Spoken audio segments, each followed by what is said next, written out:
नमस्कार साथियों, मैं आशीष आप सभी का हार्दिक स्वागत करता हूं अपने ऑनलाइन प्लेटफॉर्म केमिस्ट्री बाय आशीष। आज हम लोग चर्चा करेंगे सरफेस केमिस्ट्री, जो आपका एक महत्वपूर्ण चैप्टर है क्रिस्टल रसायन, जिसमें आपका आता है स्कंदन। स्कंदन के बाद हार्डी-सुलजे का नियम, जो यूपी बोर्ड परीक्षा में अवाच्य रूप से पूछा जाता है। तो इस पर चर्चा करेंगे, होता क्या है आइए देखते हैं।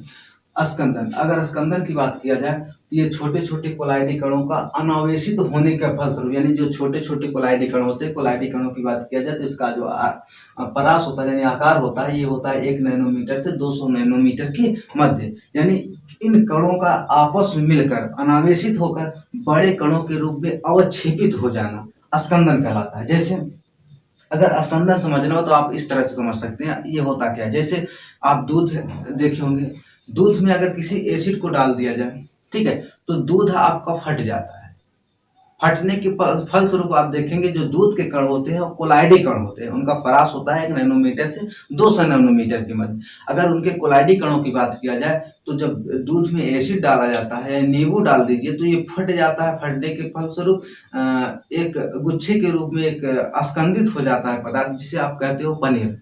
ठीक है, तो यह क्रिया यानी दूध से पनीर का बनना स्कंदन कहलाती है। इस तरह से आपने देखा होगा जो ब्लड होता है, ब्लड यानी रक्त जब भी कभी आपको कुछ लग जाता है, ठीक है, यानी कहीं खरोंच आ जाती है तो आपका ब्लड निकलने लगता है। अब वहां आप जैसी फिटकरी लगा देते हो, आप फिटकरी लगाते हो तो आप कहते हो कि ये फिटकरी लगाने से सही हो जाता है। और सही क्यों हो जाता है? क्योंकि फिटकरी लगाने से ब्लड का स्कंदन हो जाता है। जब ब्लड का स्कंदन हो जाता है तो ब्लड रुक जाता है, यानी एक लेयर बना लेता है उस पर। ब्लड जहां बहता रहता है स्कंदित होकर एक लेयर बना देता है, इसलिए ब्लड का बहना रुक जाता है, सामान्य भाषा में। ठीक है, अगर इसकी बात किया जाए तो आपको स्कंदन समझ में आ गया होगा। छोटे छोटे कोलाइडी कणों का अनावेशित होने के फलस्वरूप, यानी अनावेशित हो जाएंगे, उसके फलस्वरूप आपस में मिल जाएंगे। जब मिलेंगे तो बड़े कण बन जाएंगे। जैसे आप पनीर बनता है, दूध के छोटे छोटे कण होते हैं, जैसे पनीर बनता है बड़े कण हो जाते हैं और अवक्षेपित हो जाता है, तो यह क्रिया कहलाती है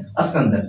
अगर हार्डी-सुलजे का नियम की बात किया जाए तो हार्डी-सुलजे का नियम यह कहता है कि स्कंदन संयोजकता के समानुपाती होना है। यानी जिसकी संयोजकता जितनी अधिक होगी उसका वो अधिक, उसकी स्कंदन क्षमता उतनी अधिक होगी। यानी कहने का मतलब संयोजकता अगर अधिक होगी तो स्कंदन क्षमता अधिक होगी।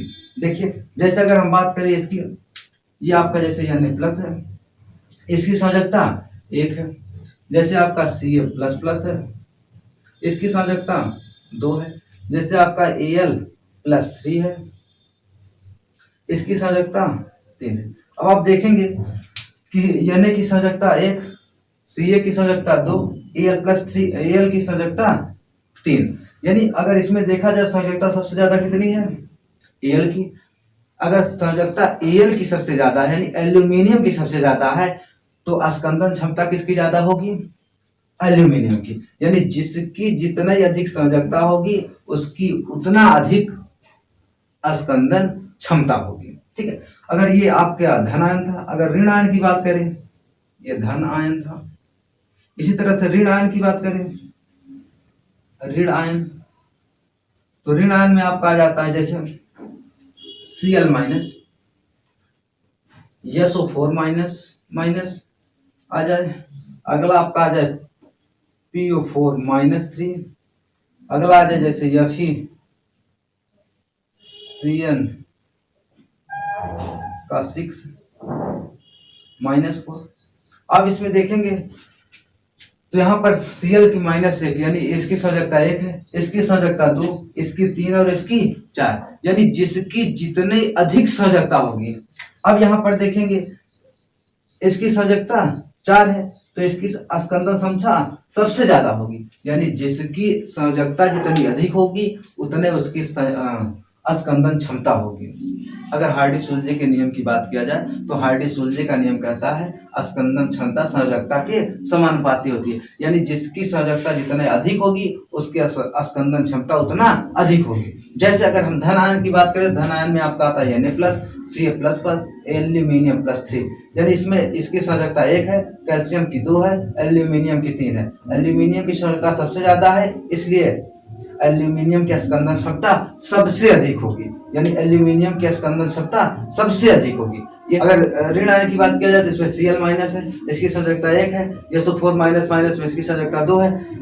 PO4 माइनस की बात किया जाए इसकी संयोजकता 3 है। इसकी बात किया जाए तो इसकी संयोजकता 4 है। यानी सबसे ज्यादा संयोजकता की बात किया जाए तो इसकी संयोजकता है, तो सबसे ज्यादा स्कंदन क्षमता किसकी होगी? इसी की होगी। उससे कम इसकी, इससे कम इसकी, इससे कम इसकी। यानी संयोजकता की बात किया जाए, स्कंदन क्षमता की बात किया जाए तो संयोजकता के समानुपाती होता है, तो इस तरह से बढ़ेगा। यानी सबसे कम स्कंदन क्षमता इसकी होगी, फिर इससे ज्यादा इसकी, इससे ज्यादा इसकी, इससे ज्यादा इसकी। इसी तरह से धन आयन में भी होगा, सबसे कम स्कंदन क्षमता इसकी होगी, इससे अधिक कैल्शियम की होगी, इससे अधिक एल्यूमिनियम की होगी। उम्मीद करते हैं यहाँ तक आपको समझ में आया होगा स्कंदन क्या होता है, स्कंदन के बाद हार्डी-सोल्जे का नियम क्या है। अगर क्लास अच्छी लगी हो तो क्लास को लाइक शेयर सब्सक्राइब जरूर करिएगा। धन्यवाद।